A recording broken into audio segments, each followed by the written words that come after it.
The FIA just revealed a plan that could bring the V8 roar back to Formula One and even bring back refueling. A race that got canceled this year is suddenly on the verge of a comeback. And Fernando Alonso just went scorched earth on the 2026 rules. 3 big stories, and let's go. Let's start with the big one, because the FIA just laid out a plan that could completely reshape Formula One. Speaking to the race at the British Grand Prix, FIA President Ben Sulayem opened up about the next era of engines targeted for 2031 and maybe even 2030. In the headline, the V8 is coming back. A naturally aspirated V8 running on sustainable fuel, lighter, cheaper, and, the part fans have been dreaming about, loud again. Ben Sulayem straight up called it the right thing to do, but here's the genius twist nobody expected. The FIA wants to create its own independent engine, an off-the-shelf V8 built by a legendary name like Cosworth that any team can just buy. Why does that matter? Right now, big manufacturers like Mercedes and Ferrari supply multiple teams, and that gives them power. Ben Sulayem's words, nobody can lean on a customer team and say, vote our way or you don't get a good engine.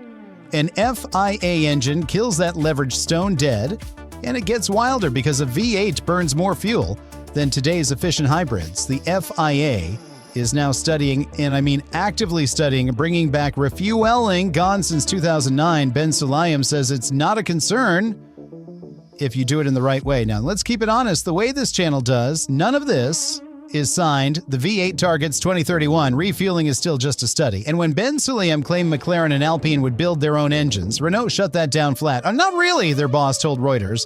So it's a vision, not a done deal. But make no mistake, the direction is set. And the sound of a V8 echoing around Silverstone again? That would be F1 coming home. Story 2, a Grand Prix that vanished this year might be about to rise from the dead. Cast your mind back to the start of 2026. The Bahrain and Saudi Arabian Grands Prix both wiped off the calendar because of the conflict in the Middle East, dropping the season to 22 races at the time. F1 left the door open. It canceled, but maybe not forever. And now that door is creaking open. F1 CEO Stefano Domenicali confirmed at Silverstone that, if the conditions are right, a race could be restored. And sources point to Bahrain returning on the weekend of October 2nd to 4th, slotting in between Azerbaijan and Singapore. That would push the season back up toward 23 races. But here's the catch and the drama. That would create a brutal triple header, 3 races in 3 weekends, right at the point of the year where the teams are already at breaking point. And it's not all good news for everyone. Saudi Arabia, the other canceled race, looks like it's staying gone for 2026. No room left on the calendar. So here's the open question. Is squeezing a race back in worth pushing exhausted crews through a triple header and a title fight this tight? If you want to see Bahrain back on the 2026 calendar, smash that like button and let me know. Now, story 3, and Fernando Alonso is furious. Story 3, because while most of the paddock made peace with the 2026 rules, Fernando Alonso just reignited the war. Right after the British Grand Prix, a race most fans found thrilling, full of overtakes, Alonso looked at the exact same race and saw something completely different. In his eyes, an illusion. He says what we're watching isn't real racing anymore.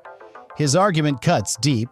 Alonso says he rewatched the sprint and the overtakes weren't earned. They were just one car having more battery deployment than the other on the straights. Push a button, sail past. No late braking, no brave move around the outside, no real risk. In his words, driving skill, tactical cunning, and raw talent have been shoved aside by technology. The 2-time champion basically said F1 has become a sport where you don't need to outdrive your rival and you just need a bigger energy boost. Now, here's the honest read because it matters. Alonso is touching a real nerve. Plenty in the paddock share his frustration about extreme energy management. But let's be real about the context too. His Aston Martin is a disaster this year. 1 point stuck at the back. So how much of this is a genuine warning for the sport and how much is a frustrated champion with no weapons to fight up front? Probably a bit of both. So I want your verdict. Is Alonso right? Has 2026 F1 become too artificial? Or are these just the words of a frustrated legend? So there it is. F1's future might be loud, lighter, and refueling again. A lost race is fighting its way back onto the calendar, and one of the greatest ever is telling us the sport has lost its soul. Past, present, and future all colliding at once. And the second half of this season is going to be a war on track and in the boardroom. If you want every twist as it happens, subscribe to Max Throttle. I've got you covered. The paddock never sleeps, and neither do we. Stay on Throttle.